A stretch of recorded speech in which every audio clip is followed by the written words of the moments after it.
Yeah, so we've got an interesting video for you from Mike Chin. You might know Mike Chin from TBS Support, Michael Chin. He's got a video of DR1. So DR1 was a racing league that occurred, I believe their last scheduled season was in 2018. And DR1 had a bunch of older pilots. So this was like Vanover was originally on this, I believe, before DRL and at the end with DRL.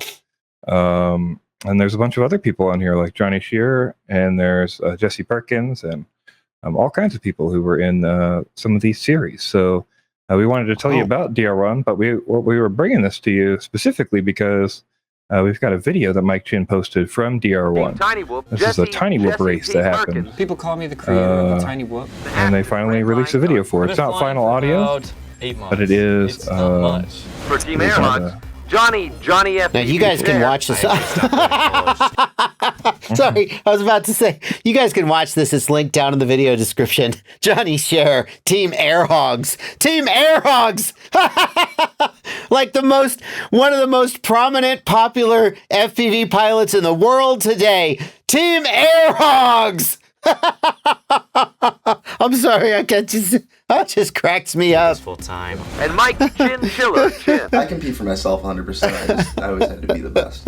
For Team Air, Shane Humboldt 710. So this is pretty cool to see a bunch of older pilots who bunch of people who aren't around, and a bunch of people who became something more. So pretty cool to see this piece of history showing up for here. Team Lumineer, Cody Code Red Madsen. Reminds me a lot of what DRL is doing. Making a show, and the track walks and everything are very, very DRL. They exit the airlock and drop into the Luminaire cryo chamber before crossing in front of the cockpit and entering the Tiny Whoop hyperspace tunnel. So this is a Tiny Whoop race. Channel inside the hull. Yeah, this is a Tiny Whoop race. They come out in the back corridor and make another right into the glass tube. Oh my God! They exit into the airlock and this go is amazing. Right into the main hall corridor for lap 3. What? Why did this not? Why? I mean, they're Tiny Whoops, so it's a little bit lame. And the back hall. Oh no, I'm sorry. I didn't mean it like that. The third and final time. I mean, just from a spectator's perspective, the Tiny Whoops don't have the same gravitas that larger drones do. That's what I meant. Not from a spectator's perspective. Left again into the Tiny Whoop hyperspace tunnel before turning and crossing this is amazing. in front of their teammates. Oh, they're so small! Flying is definitely too cocky. Oh my goodness! Be the first course. I know. It will earn points as an individual. All right. Wow, this is amazing. Yeah, even hosted by Oh My God. Hosted by Oh My God. Yeah. What year was this? This specific race, I'm not sure. I don't know that Mike said. I know the last year they did stuff was 2018, but this might be a little earlier than that. So it was a while ago, though. Then Airhogs Johnny Shearer drops the third. Look at that game face. Look at that game face on Johnny. Then Airhogs Johnny Shearer. He is not messing around.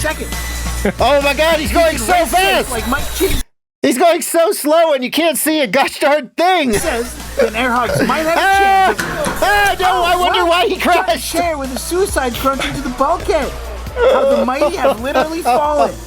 But Airview's first place Kobe Katola focuses in, fighting off a massive challenge. Oh my God, he's got the... Kane gets the edge, but Kurtola's giving him no room to breathe whatsoever. As they turn into the glass tube and lap two. Oh God! Oh God! They're all just crashing because they can't see where they're going. Oh, but it's a Tiny Whoop, so he gets back up again. But now, all eyes turn to Kane Madera from Luminaire. Oh my God! All right. I'm sorry. We're just gonna do a react. This is now a reacts channel. You know what? I'm just sorry because everyone now Tiny Whoop fans hate me. I'm sorry, Blunty. You raced Tiny Whoops.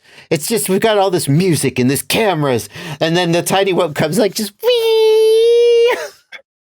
It's you got to do something, right? You got to make it exciting. I know.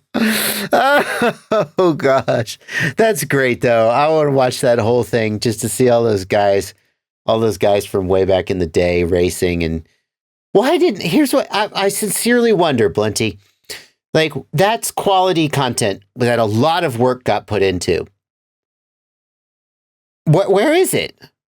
Why is it not I don't know. I was just laughing at it. Maybe. Yeah.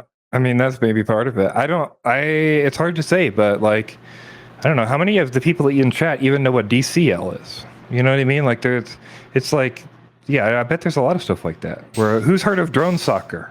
There's like, there's all kinds of weird stuff like that. I feel like it's out there getting money and stuff that's going on. I bet you a lot of these people have never heard of Rotor DR1, have they? I don't know what that is. That's this, isn't it? Or what is no? No, not Rotor DR1. What's that movie that Chad Kapper made? Chad Kapper made a feature-length movie. We're putting that on the news next week, Bloody. I'm sure We're going to do a react to it. What that is. What's the name of the movie that Chad Kapper made? I'll find it. We'll make it. We'll react to that next week. All right. I'll make it. We're going to add a react series. We're going to add a react section. Okay. Okay. I thought it was not Rotor DR1. That's on my head. We've put that in. Was it DR1? Look him up on IMDb. Rotor DR1. All right, we're not going to watch this. This exists. We're going to react to this next week.